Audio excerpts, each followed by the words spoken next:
मधुमयी माँ परम प्रभु श्री अरविंद उपस्थित समस्त भाई और भौणी माने आम माने दीर्घ दिन धरी प्रभुंकर एसेजन गीता एवं जोटा गीता निबंधमाला भाव परिचित से बही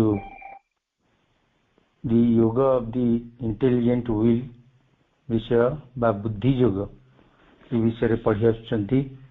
आम माने वर्तमान 14टी पैराग्राफ इंग्रजी रे 14टी पैराग्राफ पर्यंत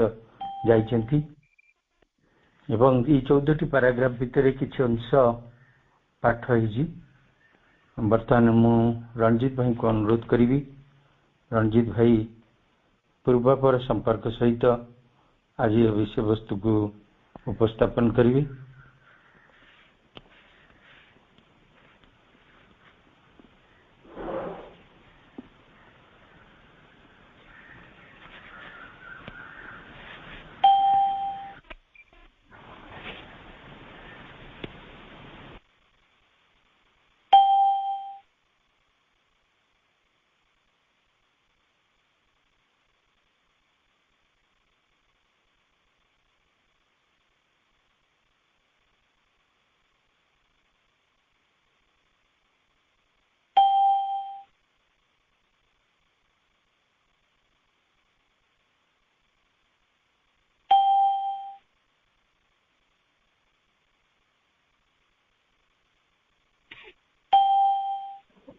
भाई आ गोटे नंबर टाकू ये करते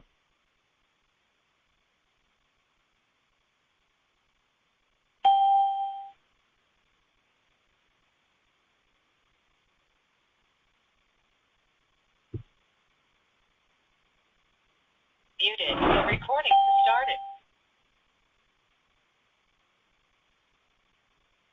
Unmuted.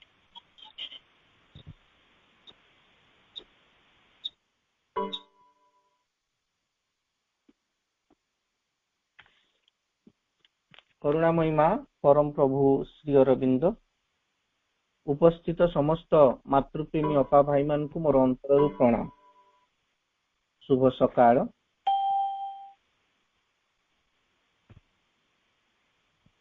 गतकाली जहाँ आमे पढ़ी थिले तार निर्जास भावरे तीनोटी शब्द विषय श्री अरविंद उल्लेख करछन। शब्दटी होछि युक्त आशित मत्परः।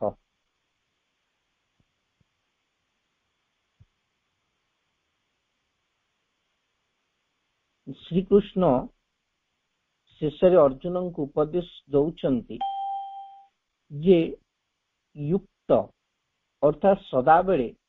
तांको सहित युक्त होइकी रहिबा को हबो। आशित मत्परः तांकरी उपरे से श्री कृष्ण को उपरे तांकु ही भजन करिया को पड़िबो बा तांकु ही मने पकेया को पड़िबो। एवं आशित कहले बसिबा दृढ़ भाव रे बसिबा अर्थ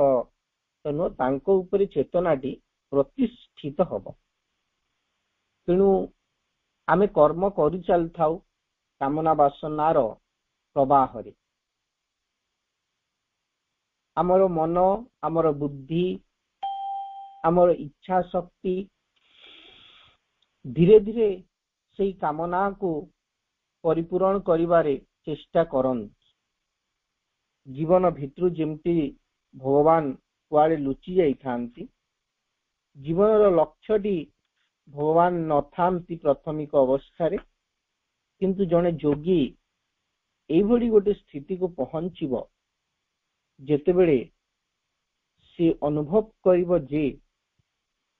भगवानंक बिना बंचिबा संभव नुहे।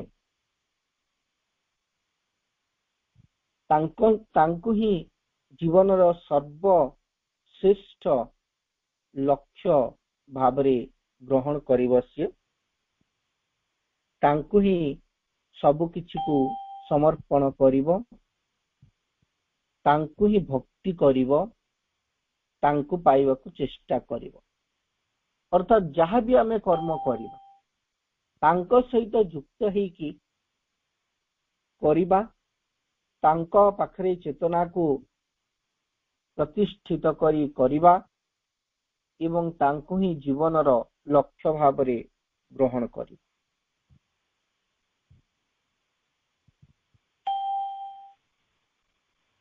ता परे जो पैराग्राफ टी अछि जहाँ को आत्म प्रसाद तार मूल जिनसटी, से आत्म प्रसाद भितरे स्थिरता, शांति, विशुद्धता एवं संतोष एगुड़िक व्यक्ति को सहजरे प्राप्त हो जेतेबेले से अंतरात्मा को खोजिबो, भगवान को खोजिबो, सेतेबेले तार फलस्वरूप से एगुड़ी को लाभ करि पारिबो। आत्म प्रसाद तारी उपरे आमे पढ़िथिले, पुणी पढ़िथिले समाधिर यथार्थ तात्पर्य बा यथार्थ मर्म कौन। समाधि को सबु बेले आमे जो अर्थरे बुझू, वास्तव रे ताठारु समाधिर अर्थटी अनेक व्यापक अटे। सकल कर्मरु निजको अपश्रुत करे नहीं जिबा, जीवन जगत भितरु निजको प्रत्याहृत करी नहीं जिबा एवं कोनोसी कर्म कोनोसी चिंता न रखिकी केवल जनक पाखरे लय रखिबा एवं शेषरे शारीरर चेतनाटी मध्य नष्ट हेई जिवो। एई भली गुडे समाधि पहिले आम जहा बुझू वास्तव रे ताहा नुह। समाधि अर्थ होची जे समस्त कामना को निज भितरु बाहर कर देइथिबा। The test is the expulsion of all desires, their inability to get at the mind. से माने मन भीतर को पशिबा को असमर्थ हेबे।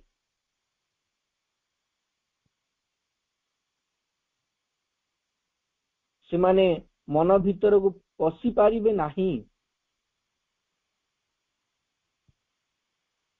And it is the inner state from which this freedom arises, the delight of the soul gathered within itself, with the mind equal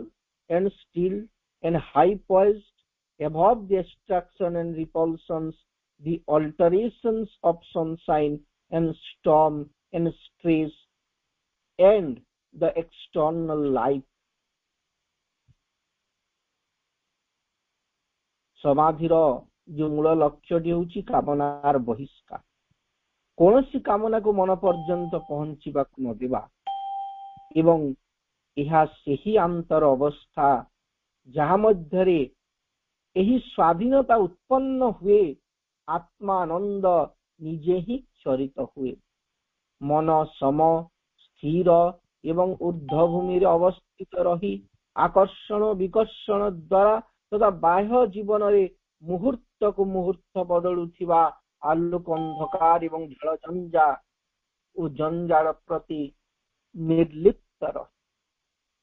तेणु एमिति गोटे अवस्था को उठी जिबा, एटा होची वास्तव रे सेही समाधिर लक्षण जे मन भितरे आउ आकर्षण एवं विकर्षण रहिबो नाही। मन भितरे सबु बेले जो चालीछि गोटे आंदोलन चलछि, मुहूर्त को मुहूर्त से आंदोलन चलछि, आलोक एवं अंधकार खेल चलछि, झड़झंझा चलछि, जंजाल चलछि, से सबुथिरु मुक्त हे जिबा, निर्लिप्त भावरे रहिबा, एटाकू समाधिर एक उच्चतर अवस्था कहिकी कहा जाए। पढ़िथिले एतिकी दूर पर्यंत। Next, it is drawn inward even when acting outwardly. ବାହାରେ କାମ କରୁଥିବ କିନ୍ତୁ ଭିତର ଆଡକୁ ତାର ମନଟା ଥିବ, ଇନୱାର୍ଡ ସେ ମୁଭମେଣ୍ଟ କରିଥିବ। It is concentrated in the self even when gazing out upon things. ବାହ୍ୟ ବସ୍ତୁକୁ ନେଇକି ସେ କର୍ମ କରୁଥିବ, ବାହ୍ୟ ପଦାର୍ଥକୁ ଦେଖୁଥିବ, କିନ୍ତୁ ଆତ୍ମାରେ ଏକାଗ୍ର ହେଇଥିବ। ସବୁବେଳେ ମନଟା ସେ ଆତ୍ମା ଭିତରେ ଥିବ, ଆତ୍ମା ଉପରେ ଏକାଗ୍ର ହେଇଥିବ। It is directed wholly to the divine, even when to the outward vision of others, busy and preoccupied with the affairs of the world. ଏ ଜଗତର ଯାହା କିଛି କାର୍ଯ୍ୟ ଚାଲିଛି, ସାଂସାରିକ କର୍ମ ଚାଲିଛି, ଅନ୍ୟମାନଙ୍କ ଦୃଷ୍ଟିରେ ସାଂସାରିକ କର୍ମରେ ବ୍ୟସ୍ତ ବୋଲି ପ୍ରତୀତ ହେଲେ ମଧ୍ୟ ସର୍ବଦା ଭଗବାନଙ୍କ ସହିତ ଯୁକ୍ତ ହୋଇ ରହିଥାଏ।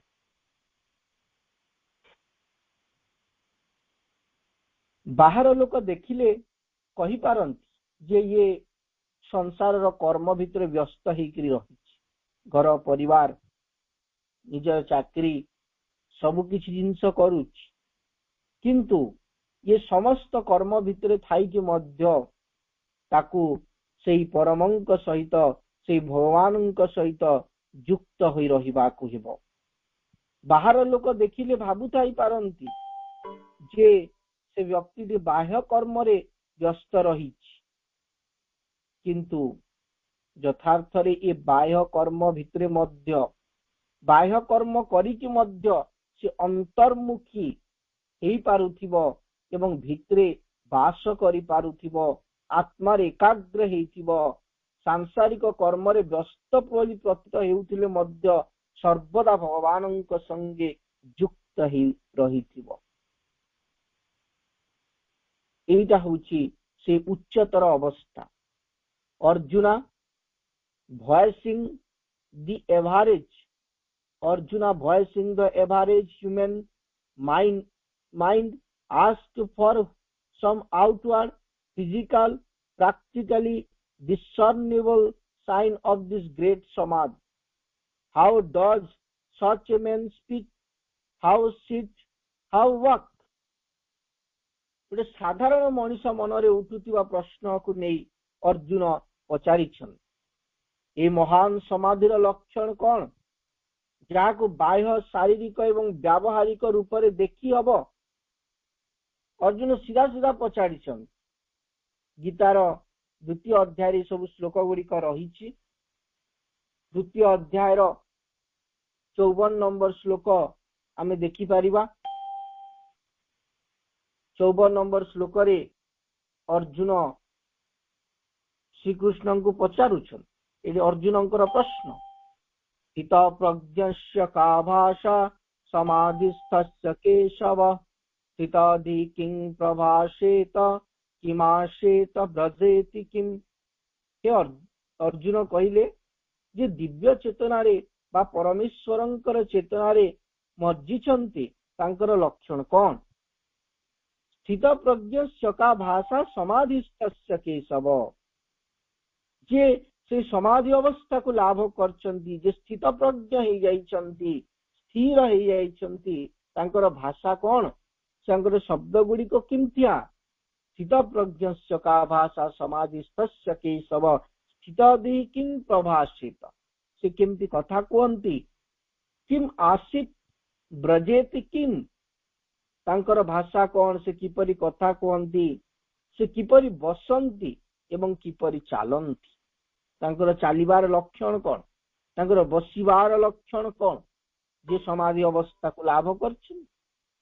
ତେଣୁ ସିଧାସଳଖ ପ୍ରଶ୍ନ ଅର୍ଜୁନ ଉଠେଇଛନ୍ତି, ଯୋଉଟା ସମସ୍ତ ମନୁଷ୍ୟ ମନର ପ୍ରଶ୍ନଟିଏ, ଯେ ଯେତେବେଳେ ଜଣେ ବ୍ୟକ୍ତି ସମାଧି ଅବସ୍ଥାକୁ ଲାଭ କରୁଛନ୍ତି, ସେ କିଭଳି ଜୀବନଟିକୁ ବଞ୍ଚୁଛନ୍ତି, କିଭଳି କଥାବାର୍ତ୍ତା କରୁଛନ୍ତି, ତାଙ୍କର ବାହ୍ୟ ଲକ୍ଷଣ ଗୁଡିକ ବିଷୟରେ ସେ ଜାଣିବାକୁ ଚାହୁଁଛନ୍ତି। କିନ୍ତୁ ଯାହା କିଛି ବି ବର୍ଣ୍ଣନା ଶ୍ରୀକୃଷ୍ଣ ଦେଇଛନ୍ତି, କୌଣସି ବାହ୍ୟ ସୂଚନା ସେଥିରେ ନାହିଁ। ସବୁ କିଛି ହଉଛି ଅନ୍ତରର, ସବୁ କିଛି ହଉଛି ता भीतर जिनस भीतर प्रथमे परिवर्तन करिवार प्रयोजन रही बाहर टाकू परिवर्तन करदेले भीतरटा परिवर्तन हो जाए नहीं बरं भितरु जने जदि शुद्ध हो भितरु जने जदि शांत हो ताहेले ताहा प्रभाव पड़िबो आमर शारीरिक चेतना भितरे बाह्य रे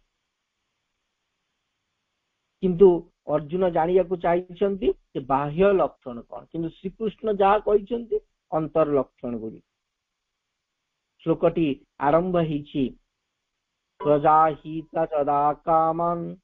सर्वान् पार्थ मनोगतान् आत्मनि एवात्मना तुष्टः स्थित प्रज्ञस्तदुच्यते दुःखेष्वनुद्विग्नमनाः सुखेषु विगतस्पृहः वितराग भय क्रोध स्थितादिर्मुनिरुच्यते जः सर्वत्रानभिस्नेह तत्तत् प्राप्य शुभाशुभम् नाभिनन्दति न दृष्टि तस्य प्रज्ञा प्रतिष्ठिता यदा संगरते सायं कुर्मङ्गानिव सर्वशः इंद्रियाणीन्द्रियार्थेभ्यः तस्य प्रज्ञा प्रतिष्ठिता सब किछि सिंबल गुड़िक विषय रे कहूछ जे जने स्थित प्रज्ञ व्यक्ति जे स्थिर हो जाइथिबो से पार्थ जेतेबेले व्यक्ति मानसिक कल्पनारु संभूत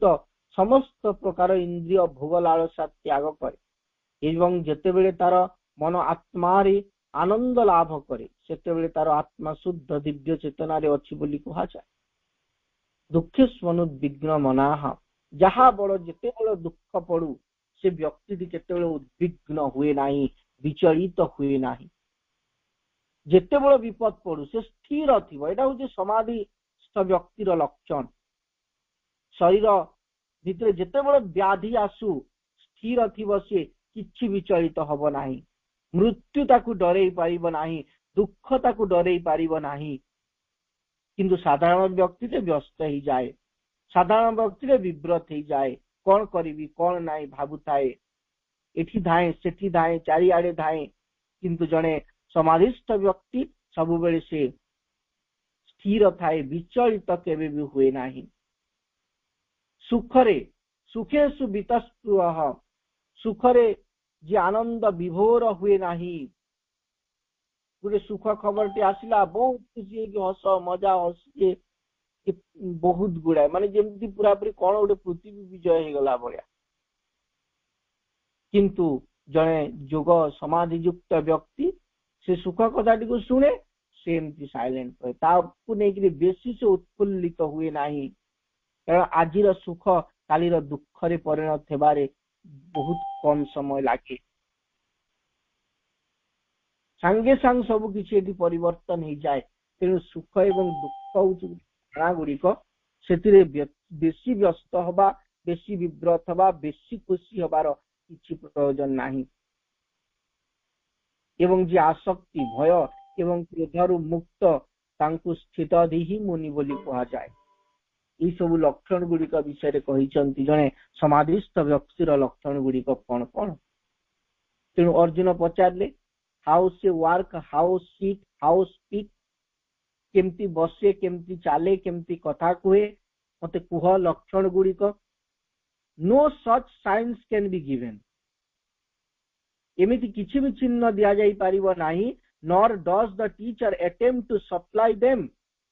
किमा आमे पढ़िबा जेतेबेले गीता निबंध माला को बा गीता बहिटी को बुझिबा जे एमिति बाह्य लक्षण कथा दिया जाई परिबो नाही किबा श्रीकृष्ण सेति पई चेष्टा भी करि नाहंती बाह्य लक्षण गुड़िक पई no such science can be given nor does the teacher attempt to supply them for the only possible test of its possession is inward गोटिए मात्र जो कथाटी तांको बुझौचंती से अंतर्मुखी हवा पाई भीतर को प्रवेश करिबा पाई एपरि कोनोसी बाह्य लक्षण कहा जाई पारिबो नाही कि गुरु बा भगवान मध्य ताहा कहबा को चेष्टा करि नाहन कारण समाधिर कसटी आंतरिक एवं यहाँ को कसी देखिबा पाई बहु विरोधी शक्ति रहिचंती एवं सेमाने मध्य मनोगत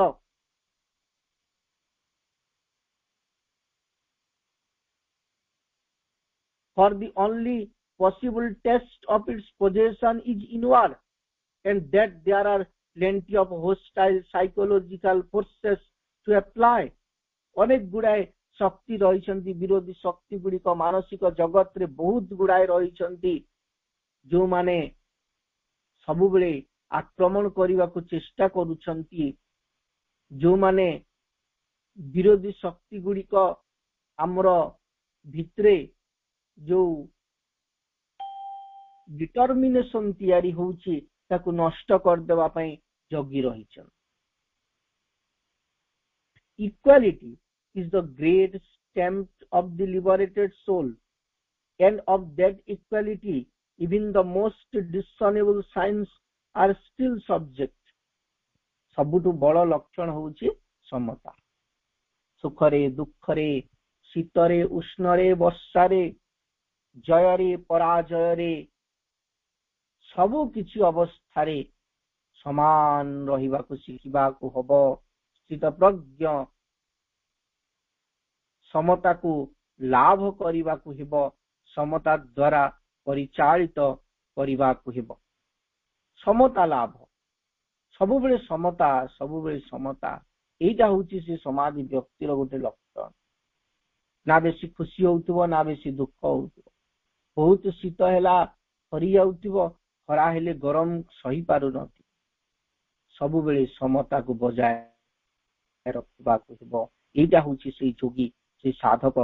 जने समाधि को प्राप्त करिबा व्यक्तिर से होची लक्षण।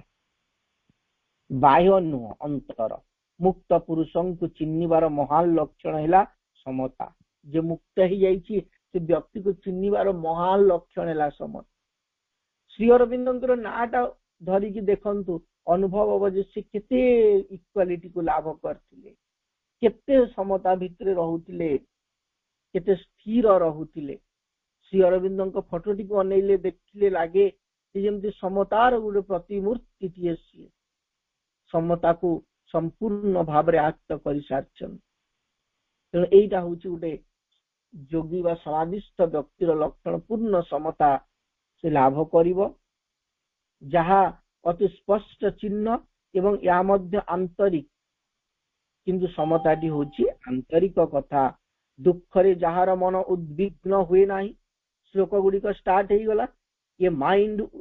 Man with mind untroubled by sorrows, दुखेस्मनुद्विग्न मनाहम। जो व्यक्तिर मनटी दुखरे उद्विग्न हुए नाही, ये man with mind untroubled by sorrows, who has done with desire for pleasures, from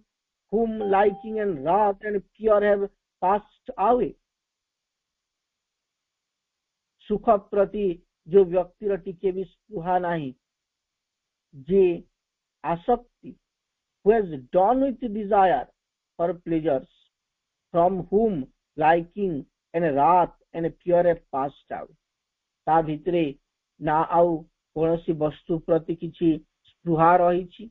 ना आसक्ति रहिछि, ना भय रही, ना क्रोध शून्य, ना क्रोध रही। अर्थात से आसक्ति, भय एवं क्रोध को जय कर देछि, सेही मुनि ही स्थित प्रज्ञ अटे। सेही ताकू ही आमे समाधि लाभ करछि कहि पारि, कारण से स्थित प्रज्ञ अटे, से संपूर्ण समता को लाभ करि सारिछि। Such is the sage whose understanding has become founded in stability। तांकरी से बड़ी उडे ऋषिंकर मनटी स्थिरता उपरे प्रतिष्ठित होइकी अछि। He is without the triple action of the qualities of Prakriti, without the dualities, ever best in its true being, without getting or having possessed of itself, for what gettings and havings has the free soul। Once we are possessed of the self, we are in possession of all things। निस्त्रे गुण्य कौनसी गुण द्वारा से परिचालित हो नाई, त्रिगुणर ऊर्ध्व को से उठी जाए। निस्त्रे गुण्य निर्द्वंद, द्वंद कहीकि ता पाखरे किछि नाई, सर्वथा स्वीय सत्य सत्तारे से प्रतिष्ठित सब बेले सत्य को आधार करिकी से प्रतिष्ठित ହେଇଛି निर्योगक्षेम आत्मवान मुक्त पुरुषंकर योगक्षेम कौन थरी आंभी माने सकल वस्तुर अधिकारी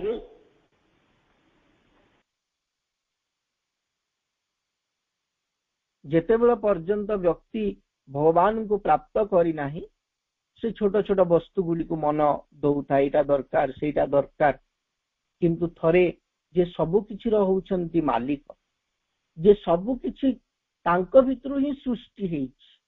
तांको पाइगला परे हमर आ अप्राप्य कहि कि किछि न थाए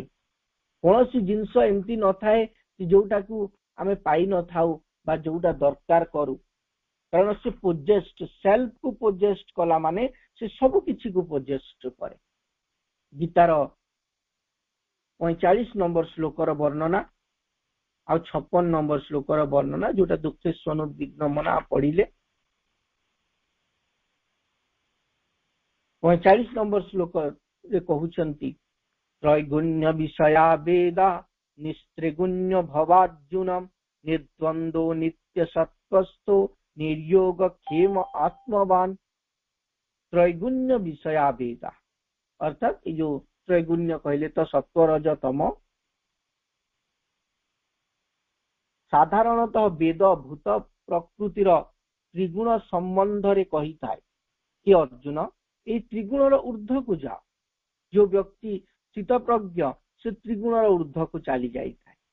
एमानंकु अतिक्रम करी तदूर्ध्वरे अवस्थान कर त्रिगुण को अतिक्रम करी तार ऊर्ध्वरे से अवस्थान कर समस्त प्रकार द्वंद्व भाव बा द्वैत भाव एवं लाभ और निरापत्ता आदि संबंधी समस्त प्रकार उद्विग्नतार मुक्त हो एवं आत्मा रे अवस्थान कर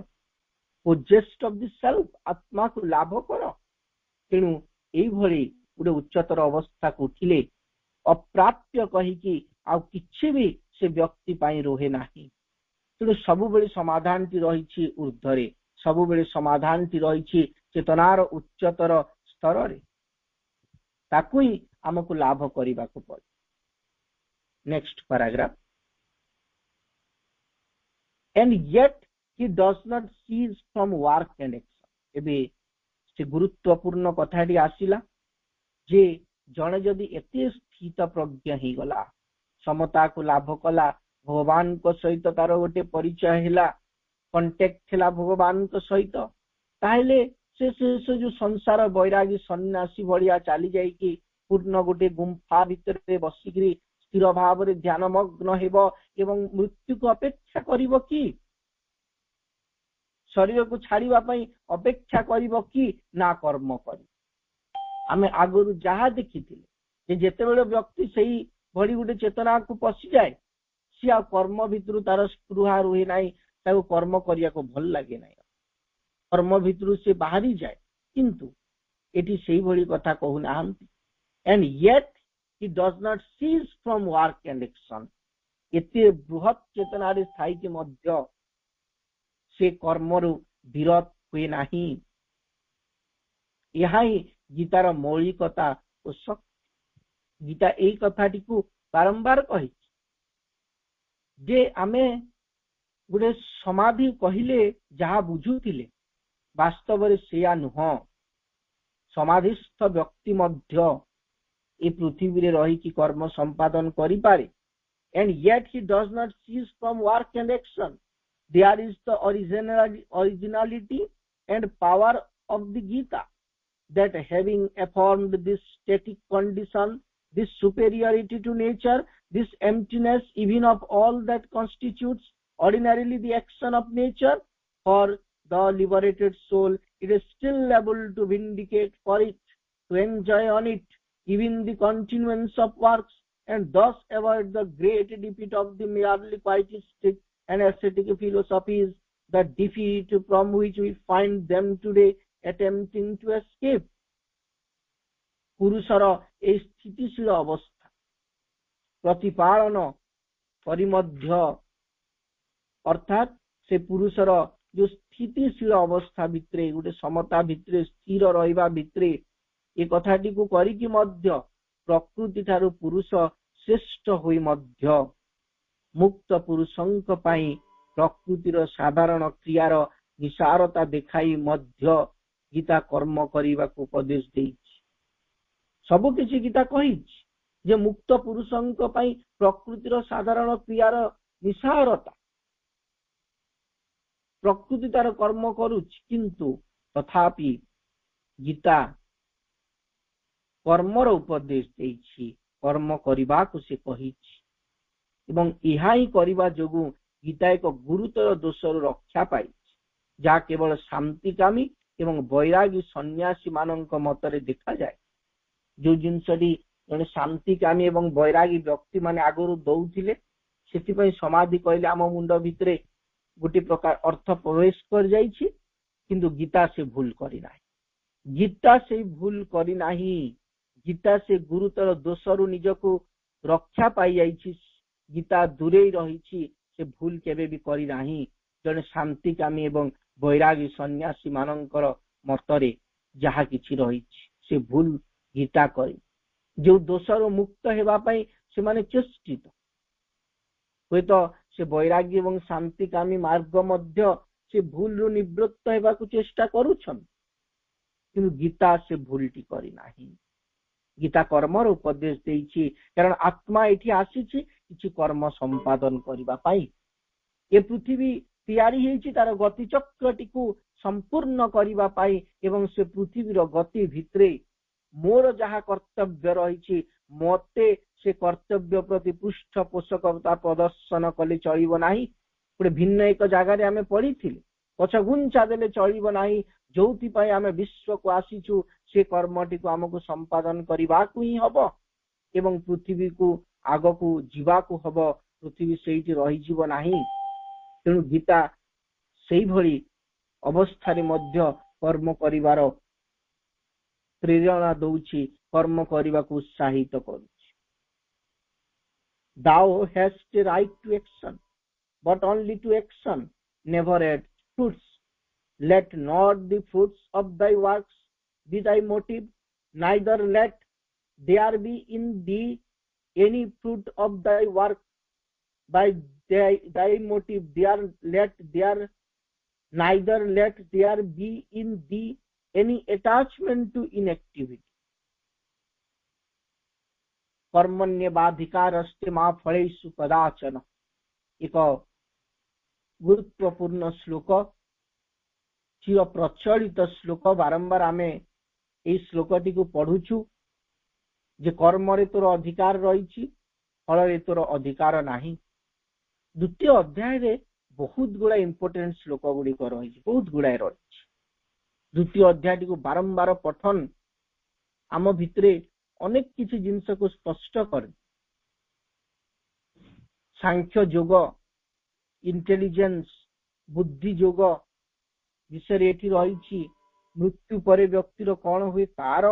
कथा एथिरे वर्णित हेछि। स्थित प्रज्ञ केमिति रुहे तार कथाटी एठी वर्णित हेछि।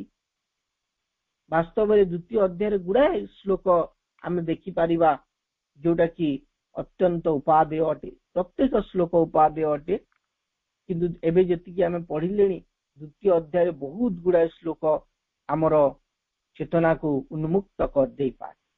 47 नंबर श्लोक द्वितीय अध्याय कहले कर्मण्येवाधिकारस्ते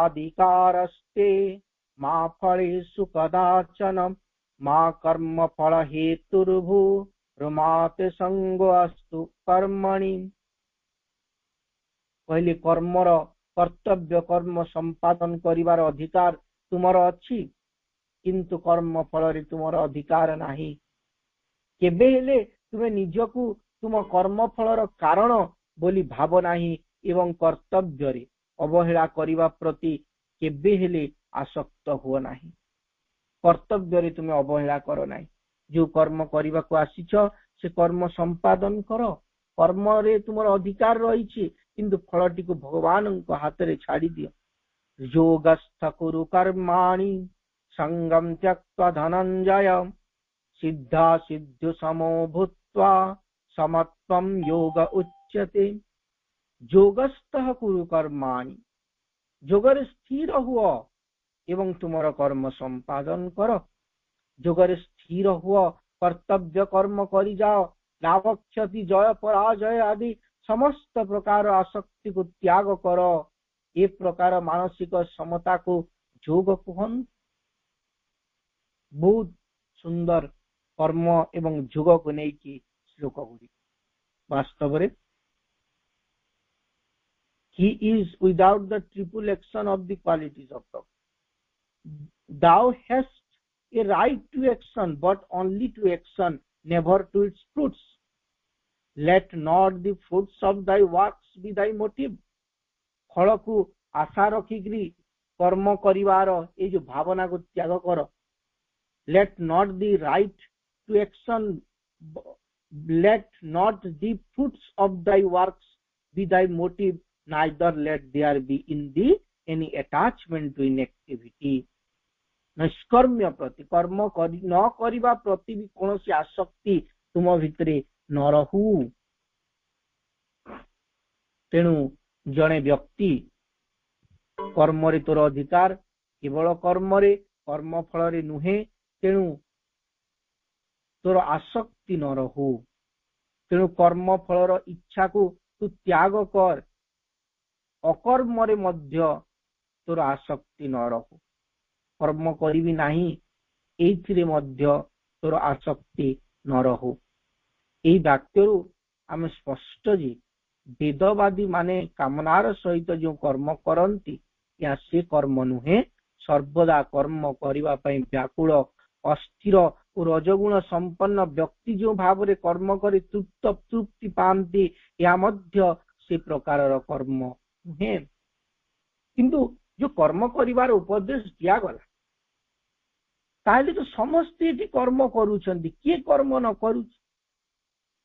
किंतु समस्ते कोन कर्म करिकि मुक्ति पाई जाउछंती समस्ते कोन मुक्त होउछंती केते जन को या कहिबार सुना जाय यदि मां को पाठ्यक्रम टिके आस कहबो से माने कहबे जे कर्म ही भगवान मु मोर कर्म करूछ स्कूल जाउची काम करूची ऑफिस जाउची प्लांट जाउची कर्म तो करूची कर्म ही भगवान आ पुनी कोन जानवार अछि जे मते किंतु वास्तव रे जदि जिनसटी एति सहज ही थांता जे जहा मिलला ताहा कर देले कामना वासना द्वारा परिचालित हेकरी स्वार्थपर हेकरी तो समस्त एटी मुक्त हेकी बुलु थांते गीता कहिछि कर्म संपादन करिबा पई किंतु वेदवादी मानक परि कामना र सहित कर्म करिबा कथा से कहि नाही वेदवादी एवं ब्रह्मवादी कथा में पढ़िथिले वेदवादी माने वेदर मंत्र गुडा को नेकरी देवता मानन को संतुष्ट करिकि निजर कामना वासनार पूर्ति करन एठी सेही भली कर्म कथा गीता कहू नाही किंबा जने रजोगुण संपन्न व्यक्ति जेमती व्याकुल होउथाय मते एई जिंसटी दरकार कर्म करिवा पई व्याकुल होउथाय दिन राति से भीतर लागि थाए कारण तार कामना अनेक तार स्वार्थ अनेक सेही भली कर्म कथा भी कहू नाहंती जने रजोगुण संपन्न व्यक्ति बड़ी अस्थिर ही व्याकुल होई कर्म करी तृप्ति पाइबा सेही भली कर्म कथा भी एठी उल्लेख करा जाउ नाही ताहेले कि भली कर्म कथा एठी कहा जाउछि ओ भली से कर्म कहले पुनी 48 श्लोक रे कहले 48 नंबर श्लोक रे fixed in yoga do thy actions योगस्थ कुरु कर्माणि योगयुक्त है कि कर्म कर संगम त्यक्त्वा धनंजय आसक्ति को त्याग कर संगम त्यक्त्वा हैविंग अबैंडन्ड अटैचमेंट कौन सी वस्तु प्रति आसक्त हो नहीं इवन कर्म प्रति भी आसक्त हो जेतेबेले तुमको जदि निर्देश मिलुची छाड़ीबा पई छाड़ी दियो श्री अरविंदଙ୍କ जीवन रे आमे सेही कथाटी को देखू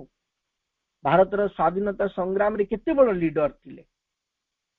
जेतेबेले इंग्लैंड रे पाठ पढुथिले केते मेधावी छात्र थिले किंतु दरकार पड़ला भगवान निर्देश देले किंतु कथा होची जे भगवानंकर निर्देश हेइथिबा दरकार आउ जने व्यक्ति आसी कहिदब छाड़ी दब ना तुम भितरु आसुची कि एवं जदि भितरु आसुची ताहले आउ ताकू बंद कर नाही ताकू छाड़ी दियो एवं जहा निर्देश आसुची सेही कर्म कर परिवर्तन जीवन रे अनिवार्य सब बेले बदलु थाए जीवन टी जे से परिवर्तन को स्वीकार करे सी आग को बढ़े तेणु जेते बेले तांको भितरे निर्देश आसुची जे देशर सेवा करिया को पड़िबो चाकरी बाकरी न करी कि एते दिन पाठ पढ़ी कि मध्य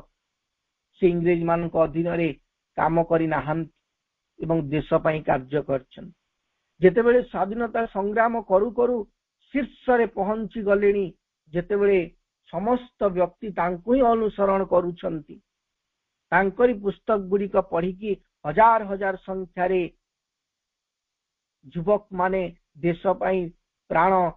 उत्सर्ग करने को धाई आसुछन सेते बेले तांको पुणी निर्देश मिलु ए कर्म छाड़ी दियो पंडिचेरी जाओ पुणी छाड़ी देइछंती पुणी पंडिचेरी जाइछन जेते बेले पंडिचेरी रे सिद्धिर गोटे बन्या आसिकी पहुंची जाउछि अधिमान सिद्धि होउछि साधक माने दर्शन करूछंती एवं से माने कहउछंती जे ब्रिलियंट पीरियड इन द आश्रम भगवान माने आसुचंती तांको सहित कथावार्ता करूछंती साधक माने निजे अनुभव करूछंती जे वास्तव रे किछि गोटे घटिछि मां निजे भी